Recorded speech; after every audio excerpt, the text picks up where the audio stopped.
आखिर क्यों है ये 25 पैसे का कॉइन डेफिनेटिव सीरीज में आने वाला एक्सट्रीमली रेयर कैटेगरी का कॉइन। नमस्कार दोस्तों, मैं आपका दोस्त विवेक आपका स्वागत करता हूं आपके YouTube चैनल मुद्रा ज्ञान में, जिसमें हम बात करते हैं भारतीय नोटों और सिक्कों के बारे में। तो चलिए शुरू करते हैं।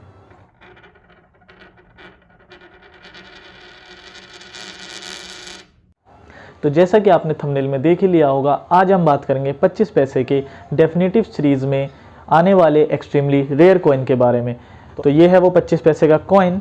अगर हम बात करते हैं इस कॉइन के ओवर साइड के बारे में, तो ओवर साइड के मिडल में अशोक लाइन कैपिटल के राइट और लेफ्ट में लेजेंड भारत और इंडिया लिखा हुआ है।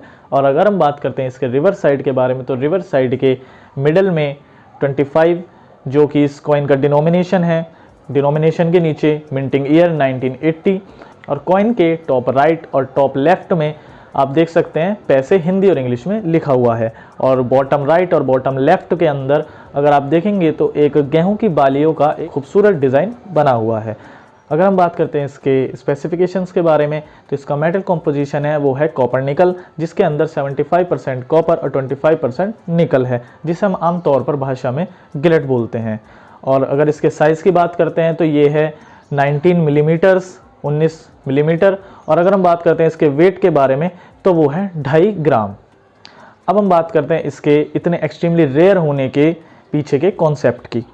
तो कोई भी कॉइन अगर किसी मिंट से किसी पर्टिकुलर ईयर में बहुत कम ढाले जाते हैं और उसके मुकाबले उस ईयर में और जो मिंट्स होती हैं उसके अंदर बहुत ज़्यादा उसकी ढलाई होती है, तो जिस मिंट के कॉइन बहुत कम ढाले जाते हैं तो उसकी रेयरिटी कलेक्टर्स में धीरे धीरे बढ़ने लगती है, और समय के बीतते बीतते उन कॉइन्स का मिलना सर्कुलेशन में बंद हो जाता है, क्योंकि वो कम ढले थे और धीरे धीरे उनकी अवेलेबिलिटी बिल्कुल ख़त्म हो जाती है। तो वो कुछ कलेक्टर्स या फिर न्यूमिस्मेटिक्स के पास ही मिलते हैं, तो इसलिए उनकी डिमांड हाई होती जाती है, और डिमांड हाई होने के साथ साथ इनकी वैल्यू भी बढ़ती जाती है। और अब हम बात करते हैं इस कॉइन में आने वाली कॉमन वैरायटी और एक्सट्रीमली रेयर वैरायटी के बारे में।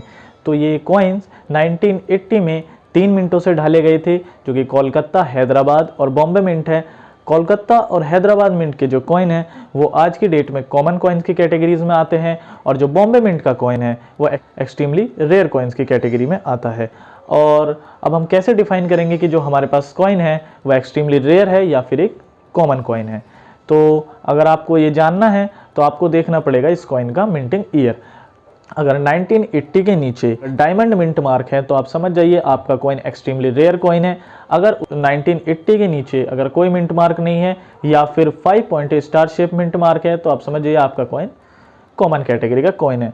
क्योंकि अगर किसी ईयर के नीचे कोई मिंट मार्क नहीं है तो वो कोलकाता मिंट का कॉइन होता है। अगर उसके नीचे 5 pointed star shape mint mark है तो वो हैदराबाद मिंट का कॉइन होता है। अगर वहाँ पर डायमंड शेप मिंट मार्क है तो आप समझ जाइए वो कॉइन बॉम्बे मिंट से ढाला गया था। 1980 के बॉम्बे मिंट के 25 पैसे कॉइन की वैल्यू आज वेरी फाइन कंडीशन में लगभग 10 से 20 हज़ार रुपये और एक्स्ट्रा फाइन कंडीशन में लगभग 20 से 30 हज़ार रुपये चल रही है।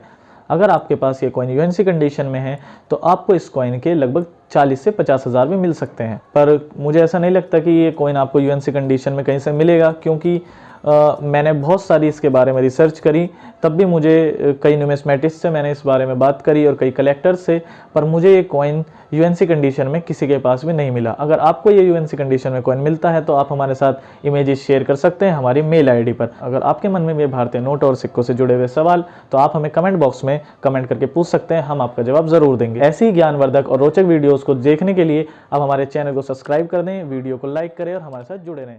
धन्यवाद।